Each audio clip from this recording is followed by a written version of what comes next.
Fala galera, beleza? Professor Alex aqui de Geografia, mais uma aula, então tamo aí. Vamos falar hoje sobre fenômenos climáticos. Qual é o nosso objetivo aqui? Primeiro, analisar, os principais fenômenos climáticos e relacionar esses fenômenos climáticos com os seres humanos, Entender aí essa relação homem-natureza. Vamos começar aqui com um clássico, que é o fenômeno do El Niño e Laninha. Primeiro de tudo, esses fenômenos eles se constituem como anomalias climáticas. O que são anomalias climáticas? São aqueles fenômenos que fogem da normalidade, Sobretudo porque vão modificar o sistema atmosférico da Terra. Vamos entender o El Niño. O El Niño ele vai trazer como consequência o aquecimento do Oceano Pacífico em direção à costa do litoral do Peru, tá? Onde geralmente as águas são um pouco mais frias. Esse movimento de aquecimento de águas em direção à costa do Peru vai trazer uma massa de ar quente e úmida, Quente, que se constitui nessa anomalia, e úmida porque as águas estão se aquecendo, consequentemente eleva o nível de evaporação, tá?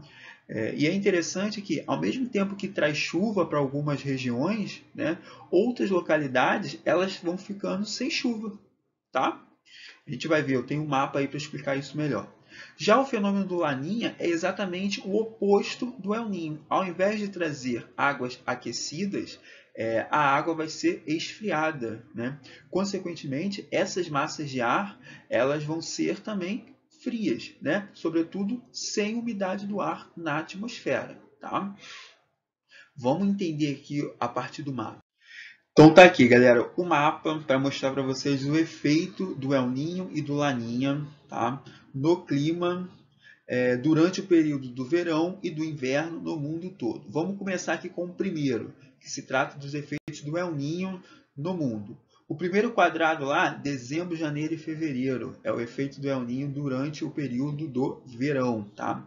Então observem que eu vou ter aí na América do Sul, tá? Começando ali pela América do Sul, eu vou ter uma região chuvosa no sudeste, indo um pouco mais ali para o nordeste, eu vou estar aumentando a temperatura, eu vou ter uma região quente, mais para cima eu vou ter um ambiente seco. Além disso, observem que lá na Austrália eu tenho o quê? Massas de ar quente e seca. Olha a nuvem lá de massas de ar seca indo em direção lá à Indonésia, Já a massa de ar úmida ela está vindo em direção à costa da América do Sul. Tá? Bom, já no período do inverno, observem que eu continuo tendo um período, uma região chuvosa no sudeste da América do Sul, mais ao nordeste eu tenho um ambiente seco. Já na Austrália, eu já vou ter ali uma massa de ar que ela começa a ser um pouco mais chuvosa, mas ainda assim essa massa de ar não chega, então eu continuo tendo ali um ambiente seco. Tá? Já os efeitos do Laninha, a começar no período do verão, lá em cima, eu vou ter o quê? Diferentemente do El Niño, eu vou ter uma massa de ar úmida agora em direção à Austrália, enquanto que na América do Sul as regiões que estavam quente e seca começam a se tornar chuvosas também, que é o caso aí do Nordeste, tá? Já as regiões que estavam frias, ou melhor, chuvosas, começam a se tornar frias e secas, que é o caso aí do Sudeste da América do Sul. Legal? Então esse mapa ele é bacana porque ele vai mostrar exatamente os efeitos desses fenômenos climáticos no mundo todo, no período do verão e no período do inverno. É interessante você ficar ligado nesses efeitos, tá bom? Vamos lá. Bom, depois a gente tem as ilhas de calor, O fenômeno da ilha de calor, ele é muito tranquilo, galera. Nada mais é do que uma elevação de temperatura em uma região, sobretudo bem característico, de regiões urbanizadas, tá? Por que de regiões urbanizadas? Porque a própria urbanização é um fator para estar elevando a temperatura dessa região. Por isso, a ideia de ilha, Porque é um clima específico de determinada região. E aí observem esse gráfico, E juntamente com essa ilustração. A gente tem ali o centro da cidade completamente urbanizado, já as áreas ao entorno, vamos dizer periféricas, você tem ali as zonas rurais, né, que tem uma certa vegetação. E aí a gente sabe que a vegetação ela é fundamental para manter um equilíbrio climático, tá? Sobretudo porque é ela que mantém aí as taxas, né, de evaporação, evapotranspiração na atmosfera. Então, quando você retira a vegetação e constrói, começa a fazer edificações, né, você está perdendo esse equilíbrio climático. Por isso que, se vocês observarem aí a linha de temperatura no gráfico, vocês vão ver que no centro da cidade, essa temperatura ela vai lá para cima, exatamente porque não tem umidade, falta aí falta vegetação para poder manter esse equilíbrio, tá? E é isso que a gente chama de ilhas de calor, também conhecido como clima urbano, tá? Ou microclima, que é um clima específico de uma região. Agora, quais são as medidas, né, que a gente precisa tomar para poder evitar ou estar melhorando essas ilhas de calor? Primeiro é o plantio de árvores, tá? Exatamente para poder promover esse equilíbrio climático dentro desse clima específico aí das cidades, tá? Preciso de mais áreas verdes.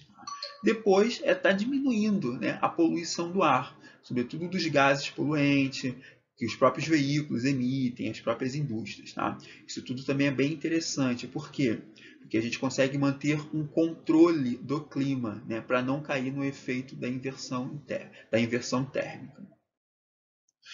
Bom, galera, depois a gente tem as chuvas ácidas. As chuvas ácidas nada mais é do que decorrente, né, do excesso de gases de efeito estufa, de gases de poluição que a gente lança para a atmosfera. E aí eu digo a gente porque são os automóveis e são as indústrias responsáveis por maior emissão, né, desse tipo de gases de efeito estufa, o que acaba alterando, né, quimicamente a fórmula, né, da água da chuva, e aí promove essa água um pouco mais ácida. E aí qual é a grande consequência dessas chuvas ácidas? Né?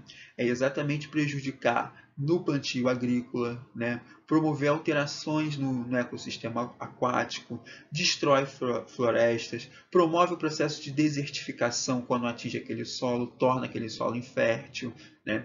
E acaba prejudicando a própria saúde humana. Tá? E aí, quais são as medidas a tomar para evitar a chuva ácida? Tá? Investimentos em fontes de energias renováveis, fontes de energia limpa, como a eólica, como a solar, diminuir os gases de efeito estufa sendo lançados para a atmosfera. O dióxido de carbono, por exemplo, o monóxido de carbono. Legal? Bom, depois a gente tem o desmatamento, galera. O desmatamento, ainda que ele não seja um fenômeno climático diretamente, ele contribui para um fenômeno climático, tá? O desmatamento ele pode ser entendido ali como um processo de desflorestamento, né? Retirada da cobertura vegetal, em melhoria, né? Ou contribuindo para as atividades humanas. E aí veja, você não está só perdendo área de vegetação, né? Você também está perdendo ali todo um ecossistema que existe. Agora, o que isso está associado aos fenômenos climáticos? Eu quis bem colocar o desmatamento para a gente fazer uma relação, tá, com o equilíbrio que a vegetação produz na atmosfera. E aí é o exemplo clássico aqui da nossa floresta amazônica. Tá? A floresta amazônica ela vai lançar volumes de umidade para a atmosfera enormes. Tá? Volumes esses que se comparam aí a volumes de um rio, tá? Formando um fenômeno chamado de rios voadores. Agora, uma vez que você promove aí o desflorestamento, né, você retira toda essa cobertura da vegetação, você não vai ter mais a floresta, ou melhor, a vegetação, lançando umidade do ar para a atmosfera através do processo de evapotranspiração. E aí? Cadê o fenômeno dos rios voadores? Né? Sem levar em consideração que este fenômeno dos rios voadores ele é fundamental para trazer umidade para a região sudeste. Tá? Então, o desmatamento ele está relacionado com o processo de fenômenos climáticos através da perca do equilíbrio da evapotranspiração que lança-se para a atmosfera. Legal? Bom, galera, a inversão térmica, né? A inversão térmica é um fenômeno natural, tá? Muito comum aí nos centros urbanizados, nos centros industrializados, né?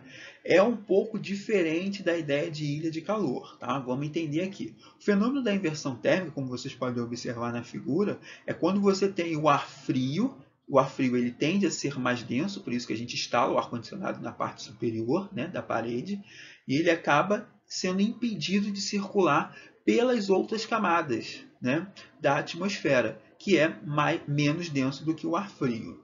E isso vai promover um processo de alteração na temperatura. Então, se vocês observarem a primeira figura, você tem um fluxo normal, né, de temperatura e de ar. O ar quente ele acaba subindo, o ar frio ele vai descendo. É um fluxo normal.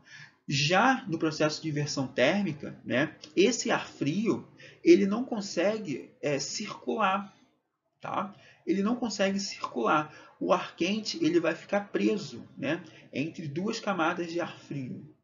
E aí vejam bem, qual é o grande agravante, né, o grande problema de você ter esse fluxo de inversão térmica? Primeiro, que é o seguinte, a gente sabe que as atividades humanas elas lançam para a atmosfera diversos gases poluentes, né? Uma vez que esses gases poluentes eles não são trocados pela camada dos gases, né, a gente acaba respirando isso no nosso cotidiano, o que vai promover aí grandes danos à saúde humana. Tá? Então, uma das grandes consequências é isso. Você vai criar aquela nuvem, né, de fumaça, aquela nuvem de poluição muito próxima aqui das nossas cabeças, do que a gente vai estar consumindo esse ar completamente poluidor. Tá? Outra coisa é que o volume de chuva ele também vai ser menor durante o período ali do inverno, tá? Justamente pela dificuldade de estar dispersando todos esses gases. Bom, galera, e aí a gente chega no efeito estufa.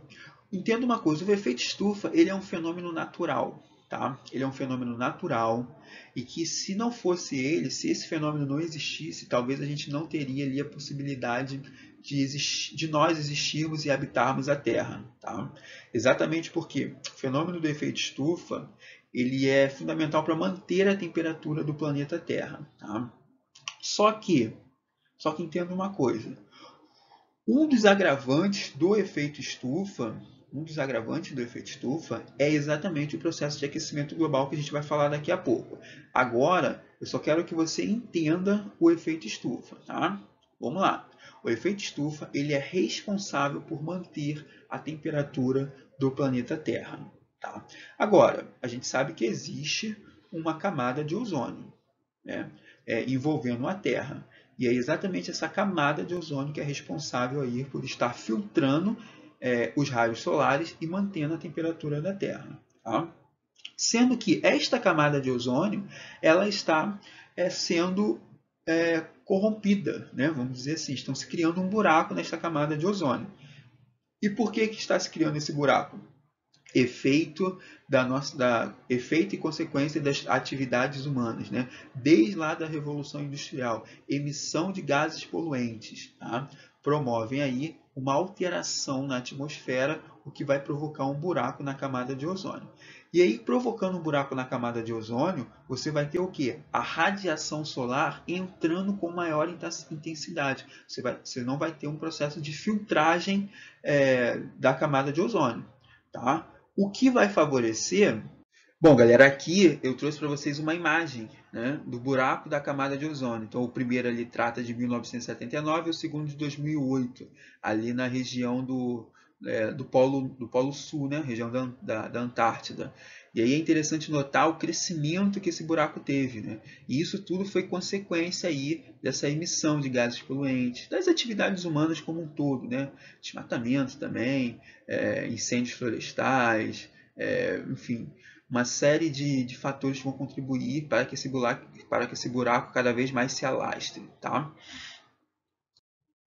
O aquecimento global. Tá? Então, o aquecimento global ele só existe porque ocorre um buraco na camada de ozônio. Então, consequentemente, a temperatura da Terra vai se elevando. Tá?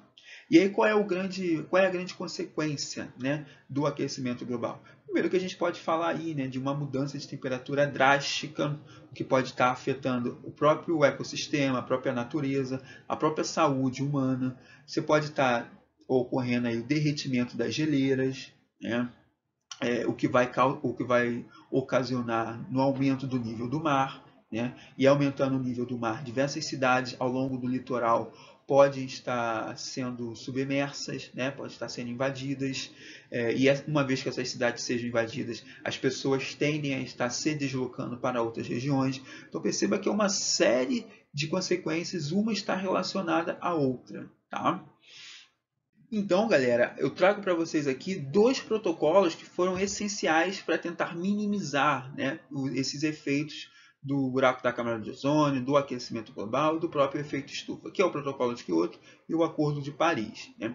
O Protocolo de Kyoto, ele foi feita uma conferência, né, em Kyoto, em Japão, em 1997. Tá? A ideia era estabelecer metas de redução para os gases de efeito estufa, sobretudo nos países desenvolvidos. A ideia era que reduzisse, né, as emissões, na verdade, ficassem ali cerca de 5,2% durante a década de 90, durante a década seguinte. Tá? Japão e os Estados Unidos e a União Europeia, né, assumiram metas de redução maior, tá? Chegando até 8%. Só que os Estados Unidos, eles não colocaram para frente, eles não foram para frente nesse acordo, né? Até porque a entrada estava condicionada aí à ratificação de 55 países, né? E isso só vai acontecer lá em 2005. E aí, por isso, os Estados Unidos falou, bom, tem gente que não está reduzindo, por que que eu vou reduzir, né? Já que eu assumi metas maiores. E aí os Estados Unidos vai abandonar esse acordo em 2001.